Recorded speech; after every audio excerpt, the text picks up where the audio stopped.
जिला कौन सा बताया था आपने? पाकुर।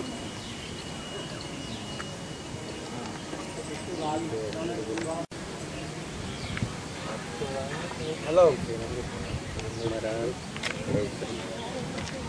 नहीं ये तो बोलता है वो बोलता है पैसे से बोला था मेरे को कोई लोग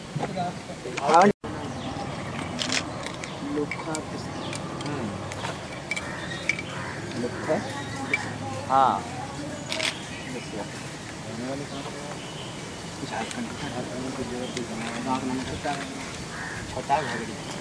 रखना पड़ रहा है ना बराबर भैया क्या हम कह दें तो हम कैसे आएंगे?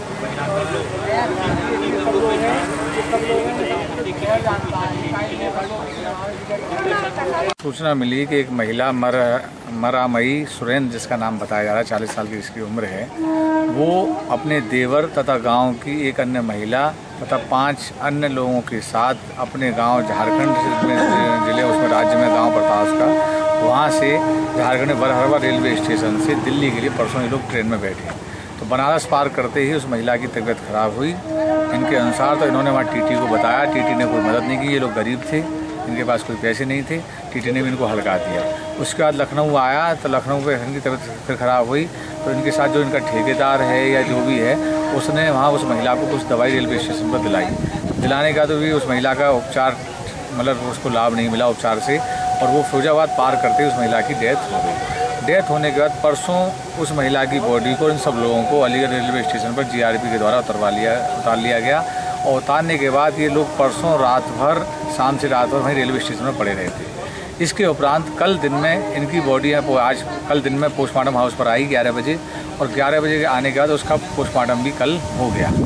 पोस्टमार्टम होने के बाद नियमानुसार बॉडी को उनके परिजनों को दे दिया जाता है, वही जीआरपी ने किया। जीआरपी ने बॉडी परिजनों को दे दी गई। इस संबंध में जीआरपी के कार्यवाहक इंस्पेक्टर से बात, उन्होंने भी इस बात को स्वीकार किया कि हमने वो बॉडी कल ही उनके परिजनों को हवाले कर दी गई। लेकिन जब पोस्टमार्टम के उपरांत उस बॉडी को फ्रीजर में नहीं रखा जा सकता, पोस्टमार्टम में नहीं रह सकती, तो इन लोगों से जब पोस्टमार्टम करते हैं सिपाही तो इनसे सुपुर्दगी करके चले गए। तो इन्होंने वो बॉडी मांगी, तो पोस्टमार्टम हाउस के कर्मचारियों ने इनसे 600 रुपये की मांग की। इन्होंने कहा कि हमारे पास कोई पैसा नहीं है, हमारे पास तो अपने संसार के लिए भी पैसा नहीं है, मैं आपको कहा था। उन्होंने कहा पैसे लेकर आओ। उन्होंने कहा हम कहाँ से लेकर आओ? बोले कहीं से भी लाओ, किससे मंगाओ। तो इन्होंने फिर अपने गांव के लोगों को फ़ोन किया कि आप आइए और पैसे लेकर आइए, हमारे पास पैसे नहीं है, हमें बॉडी भी लेनी है यहाँ से, और प्लस इसका अंतिम संस्कार भी करना है। तो क्या मानते हैं 600 रुपये के लिए बॉडी अभी यहाँ अंदर? देखिए, वास्तविकता यही है। इस व्यक्ति ने पब्लिक के कई लोगों के सामने उनके साथ सबसे बड़ी प्रॉब्लम और आ रही है, जो उस महिला का देवर है वो भी झारखंड के हैं, और बाकी जो 5-7 लोग हैं वो लोग झारखंड के रहने वाले हैं, तो वो हिंदी नहीं समझ पा रहे, ना बोल पा रहे। इनके साथ एक राजू नाम का जो एक मुस्लिम भाई है, वो ज़रूर समझ रहा है, कर रहा है, लेकिन उसने पहले मीडिया के सामने भी और यहाँ जितने पब्लिक के काफ़ी लोग थे उन लोगों के सामने इस बात को बताया था, और हमारे पहले और किसी आदमी से कहा, तो उस आदमी ने हमको सूचना दी, तभी हम यहाँ पर आए कि 600 रुपये हमसे मांगे थे, इसी कारण हमको बॉडी नहीं दी गई। और इन लोगों ने खुले में, सबसे बड़ा दुर्भाग्य है कि हम लोगों ने बड़ा प्रयास किया कि यहाँ से मोर्चे का उद्धार किया जाए, काफ़ी लाखों रुपये भी लगाई, पार्टनरशिप के थे, लेकिन हम लोग कहते हार गए। ना तो सीएमओ के द्वारा कोई मदद की जा रही, ना प्रशासन के द्वारा। तो जो उनके पब्लिक के बैठने के लिए इन विषम परिस्थितियों में पब्लिक बैठ सके, आराम कर सके, या कुछ रात गुजारे, तो जो स्थान है उस स्थान पर भी जबरदस्ती यहाँ के पोस्टमार्टम के कर्मचारियों ने उसमें फ्रीजर लगवा दिए थे, और जो बरामदा है वहाँ भी लाशें रखी जा रही हैं। तो इस कारण ये ताला बंद करके भी वो चले गए, और बॉडी अंदर है पोस्टमार्टम हाउस के, और रात भर ये लोग सड़क पर, खुले आसमान के नीचे सड़क पर ही रात भर इन्होंने गुजारी। इनके पास खाने के लिए पैसा नहीं था बकौल इनके अनुसार, तो यहीं क्षेत्र के कोई किसी बंदे ने, कौन ने इनको रात को ही खाना खिलाया। और अब हमें सूचना मिली, हम लोग यहाँ आए, हमने इनसे कहा भी है कि आप जिस धर्म से करना चाहें हम उस धर्म से अंतिम संस्कार कराने के लिए तैयार हैं, आप बताइए क्या। लेकिन बात वही आ रही है अपने आप को बता रहा है, वो कह रहा है कि मैं मुसलमान हूँ, मैं लफड़े में नहीं पढ़ना चाहता इनके में, जब तक इनके गाँव के लोग नहीं आ जाएंगे, अब जो मैं तब तक उसका वो नहीं करूँगा।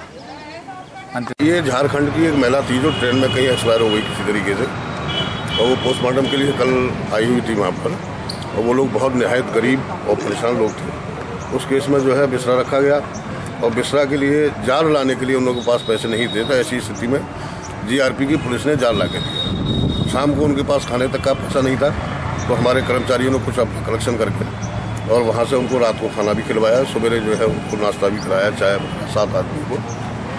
अब उनका कोई घर का आदमी आना था जिसके इंतज़ार के लिए वो परेशान थे।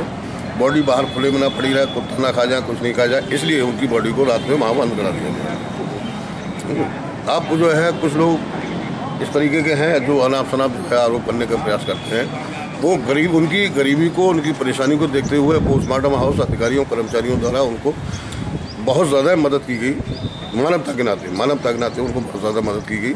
और अब भी जब तक उनका क्रिमेशन नहीं होता था, तब भी अगर उनकी कोई मदद की ज़रूरत पड़ती है तो हमारा जो है वो पोस्टमार्टम हाउस का पूरी टीम जो है उनकी मानवता के आधार पर मदद करने के लिए तैयार है।